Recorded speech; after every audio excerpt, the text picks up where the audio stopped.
তো আজকে আমি বানাবো এগ রোল বাড়িতে, একদম কোনো রকমের ঝামেলা ছাড়া, দোকানের মতন পারফেক্ট এগ রোল, কোনো রকমের ননস্টিকের প্যান ছাড়া, তাওয়া ছাড়া। তো চলো কড়াইতেই চটজলদি বানিয়ে ফেলি এগ রোল। তো আজকে আমি বানাবো আটা আর ময়দা দুটো একসঙ্গে মিশিয়ে বানাবো এগ রোল। তো চলো, এখানে আমি 2 মুঠো আটা নিয়েছি আর 1 মুঠো ময়দা নিয়েছি। তো ভালো করে হাত দিয়ে একটু মিশিয়ে নেব আটা আর ময়দা। তারপরে আমি দিয়ে দেবো পরিমাণ মতো লবণ। এখানে লবণ দিয়ে আমি আরেকটু হাত দিয়ে ভালো করে মিশিয়ে নেব। তারপরে আমি একটু একটু জল দেবো আর আটাটাকে ভালো করে মাখবো। একটু টাইম ধরে আটাটা মাখতে হবে। তো এখানে দেখো, একটু টাইম ধরে আটাটা মাখলে ভালো হবে। আর একটু নরম করতে হবে, রুটির মতনই একদম নরম করতে হবে। আবার একদম নরম হয়ে গেলে হবে না, একটু নরম করতে হবে আর আস্তে আস্তে ধীরে ধীরে মাখতে হবে। আটাটা ভালো করে মেখে নিতে হবে। আটাটা যত ভালো করে মাখা হবে তত রোলটা ভালো হবে। তো এখানে আমি মাখার পর 10 থেকে 15 মিনিট রেখে দেবো, মেখে ঢেকে রেখে দেবো। তো তারপরে আমি এখানে গাজর, শসা, পেঁয়াজ আর কাঁচা লঙ্কা কেটে নিয়েছি রোলের ভিতরে দেওয়ার জন্য। তারপরে দেখো আটাটা মাখা কীরকম একদম নরম হয়ে গেছে, আগের থেকে আরও নরম হয়ে গেছে, একদম নরম হয়ে গেছে, পারফেক্ট একদম। তো চলো এখন আমি লেচিগুলো কেটে নেব। রুটি যেরকম আমরা বানাই বাড়িতে তার থেকে একটু বড় করব, কারণ রোলগুলো একটু বড়ই হবে, তার জন্য লেচিগুলো এখন একটা একটা করে সব কেটে নেব। তো চলো তোমরা ভিডিওটা দেখতে থাকো, ভালো লাগলে কিন্তু সাবস্ক্রাইব করতে একদম ভুলো না। তো তারপরে আমি একটা থালা নিয়ে নেব, থালার উপরে আমি এখানে আটা ছড়িয়ে নেব। সবাই রোল বানায় ময়দা দিয়ে, কিন্তু শুধু ময়দা দিয়ে রোল একটা শরীরের পক্ষে খাওয়াও ভালো না আর ভালোও লাগে না। তার জন্য আমি এর ভিতরে আটাও দিয়েছি, একটু ময়দাও দিয়েছি। তারপরে এখানে আমি বেলে নেব লেচিগুলো, এক একটা করে বেলে বেলে ওই থালার উপরে রেখে দেবো, যেই থালাটার উপরে আমি আটা মেখে রেখে দিয়েছি। তো চলো একটা একটা করে বেলে নিই। আমি একটা একটা করে বেলে সবগুলো আগের থেকে বেলে তারপরে আমি ভাজতে যাব রুটি। তো দেখো অনেকটা বড় করেই বেলে নিয়েছি রোলের জন্য। এমনি রোল অনেক তো বড়ই হয়, তার জন্য আমি এমনি অনেকটাই বড় করেছি রুটিটা। তো আমি এখন রেখে দেবো, তারপরে আমি এখানে আরেকটা বেলে দেখে দিচ্ছি। তো এখানে আরেকটা বেলা কমপ্লিট। তো আমি এখন চলো ভাজতে যাব। তো তারপরে এখানে আমি একটা গ্লাস নিয়ে নিয়েছি, তার ভিতরে একটা ডিম ভেঙে দিয়ে দিলাম। তার ভিতরে দিলাম একটুখানি লবণ দিয়ে ভালো করে ডিমটাকে ফেটিয়ে নেব একটা ছুরির সাহায্যে, কিংবা চাকু কিংবা চামচ, তোমাদের কাছে যেটা যে থাকবে। তো তারপরে এখানে আমি কড়াই বসিয়ে নিলাম। এখন আমি একটা একটা করে সব রুটিগুলো ভেজে নেব। আগে আমি রুটিগুলো ভাজবো, তারপরে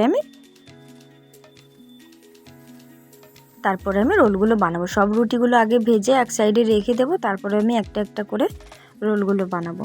রোল আবার ঠান্ডা হয়ে গেলে সেটা আবার খেতে ভালো লাগে না, তার জন্য। তো চলো ভিডিওটা দেখতে থাকো, ভালো লাগলে সাবস্ক্রাইব করতে কিন্তু একদম ভুলো না। তো এখানে আমার রুটি ভাজা আমি এপিট ওপিট করে সুন্দর করে ভেজে নেব। যেহেতু আমি আটা বেশি দিয়েছি, ময়দার পরিমাণ কম, তার জন্য রুটিটা একটু ভালো করে ভাজতে হবে, নাহলে একটু কাঁচা কাঁচা কীরকম দেখা যায়, তার জন্য। তো আমি এখন রুটিটা তুলে নেব। এখানে আমি আরেকটা রুটি ভেজে নেব, মানে তোমাদের দেখানোর জন্য। তো দেখো রুটিগুলো কত সুন্দর হয়েছে, একদম ময়দার মতনই একদম সাদা সাদা হয়েছে। তো এখানে আমি কড়াইটা ধুয়ে না আবার বসিয়ে দিলাম। তারপরে এখানে আমি দিয়ে দিলাম সাদা তেল পরিমাণ মতো, একটু নেড়ে নেব, তেল চারি সাইডে লাগিয়ে নেব কড়াইয়ের। তারপরে আমি ওই ডিমটা ফেটিয়ে রেখেছিলাম গিলাসে, সেই ডিমটাই দিয়ে দেবো। দিয়ে এখন একটু চারি সাইডে একটু লাগিয়ে নেব।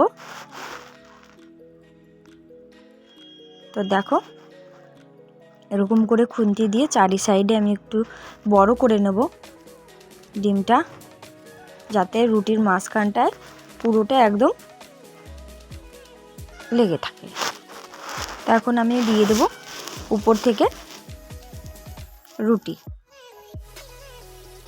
তো আমি এখন রুটিটা পাল্টে দেবো, পাল্টে দিয়ে একটু চেপে চেপে আর একটু ভালো করে ভেজে নেব। তো দেখো উপরের সাইডটা কি সুন্দর হয়েছে, মনে হচ্ছে একদম ময়দা দিয়েই বানানো হয়েছে। তো আমি নামিয়ে নিলাম। নামিয়ে নেওয়ার পর আমি আরেকটা ভাজা তোমাদের দেখিয়ে দিই। তো ওরকম একইভাবে ডিমটা একটু সাইডে সরিয়ে নেব, একটু বড় করে নেব, তারপরে উপরে রুটিটা আবার দিয়ে দেবো। তো দেখো একদম তাওয়া ছাড়াই, তোমরা একদম তাওয়া ননস্টিকের কড়াই ছাড়া চটজলদি বাড়িতে বানিয়ে ফেলো।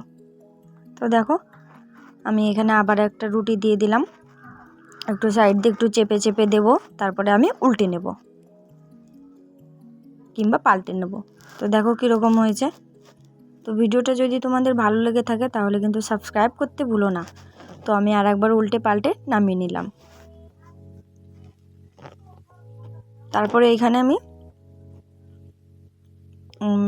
নিয়েছি রুটি একটা নিয়ে উপর দিয়ে প্রথমে আমি দিয়ে দিলাম গাজর, পরিমাণ মতো, তোমাদের যার যেরকম ভালো লাগে সে সেরকমভাবে দিতে পারো। তারপরে দিলাম পেঁয়াজ এখানে আমার বেশি ভালো লাগে না, তার জন্য পেঁয়াজ আমি কমই দিয়েছি।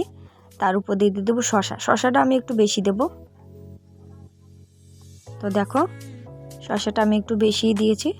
তার উপর দিয়ে আমি দেব কাঁচা লঙ্কা, আর এর ভেতরে তোমরা চানাচুরও দিতে পারো, বাদামও দিতে পারো।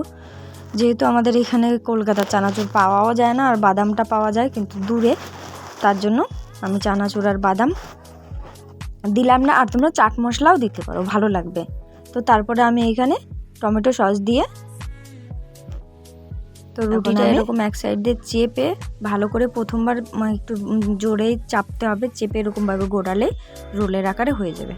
তারপর আমি এখানে রেখে এখানে একটা পেপার নিয়ে ভালো করে মুড়িয়ে নেব। তো রেডি হয়ে যাবে আমার রোল। তো দেখো যার যেরকম ভালো লাগে সে সেরকম ভাবে মোড়াবে। তো আমি এখন নিচে দিয়ে হাত দিয়ে পেপারগুলো একটু রোলের ভিতরে ঢুকিয়ে দেবো, নাহলে ভিতরে শসা যা যা আছে সব পড়ে যাবে যদি তোমরা এরকমভাবে ভিতর দিয়ে না চাপো, বাইরের থেকে ভিতরে ঢুকিয়ে দিতে হবে। তো আমার রোল একদম রেডি। তো তোমরা দেখো, ভিডিওটা ভালো লাগলে সাবস্ক্রাইব করতে কিন্তু ভুলো না। তো চলো আর একটা দেখিয়ে দিই তোমাদের। এখানে আমি আর একটা রুটি নিয়ে নিলাম, তার উপর দিয়ে যা যা লাগবে পরিমাণ মতো তোমাদের যতটাই ভালো লাগে প্রথমে এখন আমি দিয়ে দিলাম একটু পেঁয়াজ দিলাম, তারপরে দেবো লঙ্কা, তারপরে দেবো শসা, গাজর, সব কিছু দিয়ে এরকমভাবে রোল করে মোড়ালেই হয়ে যাবে। তো তোমরা দেখো ভিডিওটা।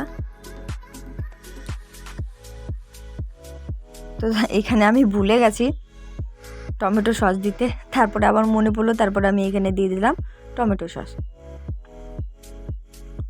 দেওয়ার পরে এরকম মুড়িয়ে নিলাম রুটিটাকে, তারপরে পেপার দিয়ে দিলাম। তো এখানে আমার রোলগুলো সবগুলো রেডি। আর এইখানে তো তোমাদের যদি আবারও বলছি, যদি ভিডিওটা ভালো লেগে থাকে তাহলে সাবস্ক্রাইব করতে ভুলো না, লাইক করো, কমেন্ট করো, শেয়ার করো। আর নতুন নতুন ভিডিওর জন্য আমার চ্যানেলে তোমরা চোখ রেখো, সাবস্ক্রাইব করার পর বেল বাটনটি অন করে দিও। টাটা, ভালো থেকো, সুস্থ থেকো। নেক্সট ভিডিওর জন্য আমার চ্যানেলে চোখ